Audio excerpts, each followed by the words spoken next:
Welcome to you all. This is Tanvir Tutorials and I am Tanvir. Welcome once again. So today I will show you how to integrate one equation.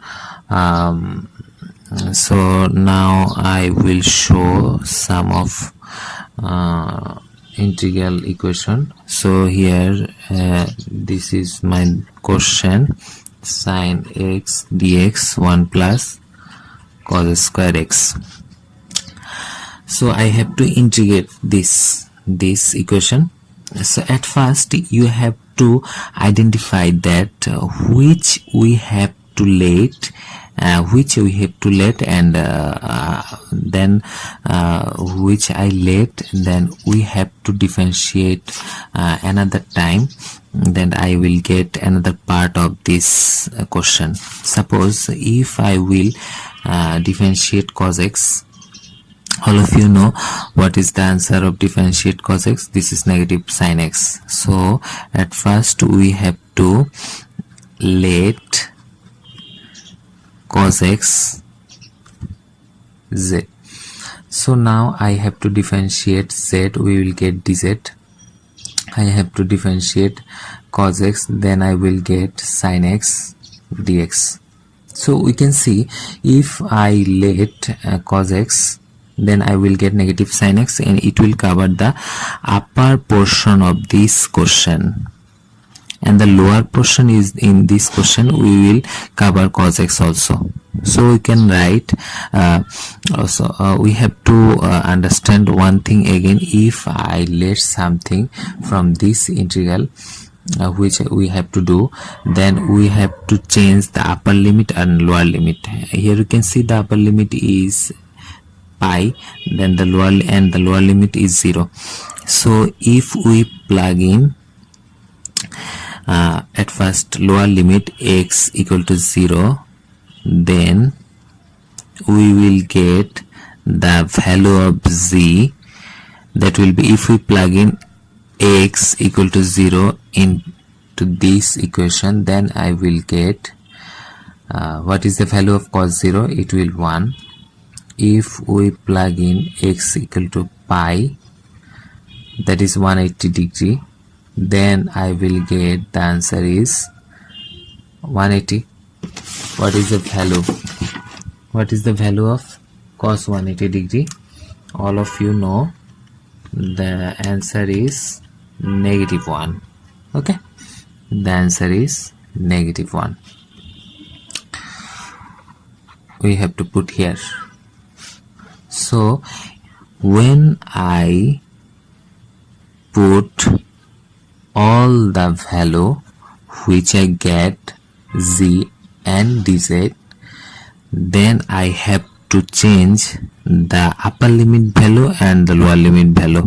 So the upper limit value pi turns to negative 1, we can write negative 1 to upper limit, and lower limit value 0 turns to positive 1. Then I can write sin x dx, we can change the negative from left side to right side, from right side to left side. Okay, we can write this.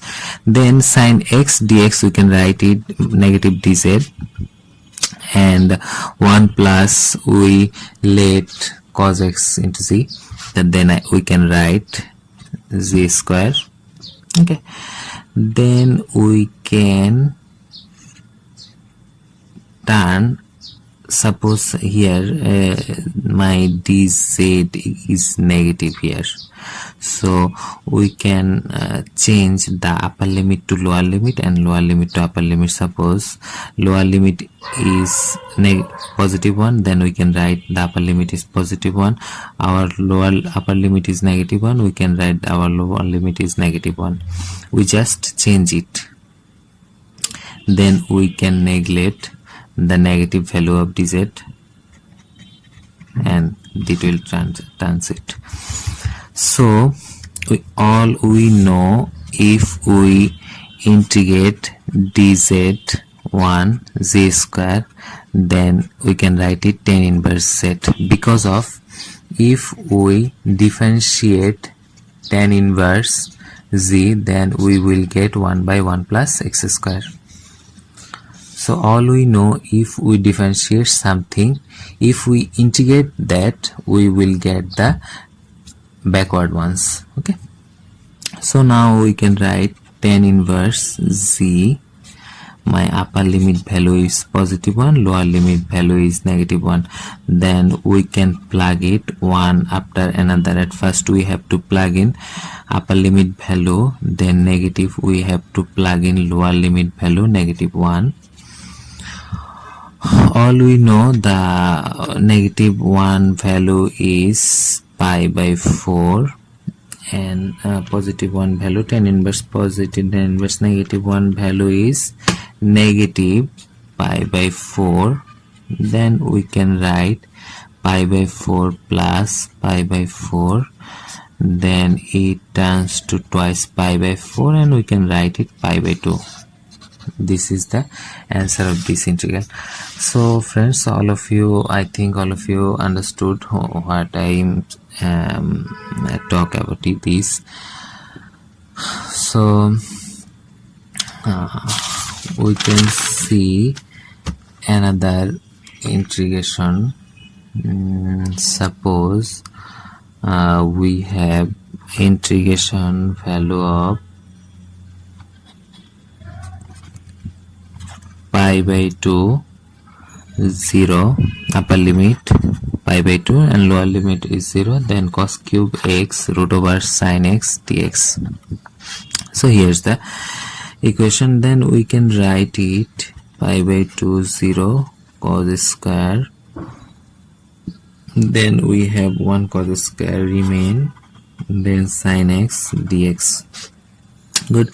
Then I can write cos square e to 1 minus sin square x, then cos square remain cos square root over 1 sin x dx. Then you have to identify, if I let something, we will get the other remain things here. Suppose we let sin x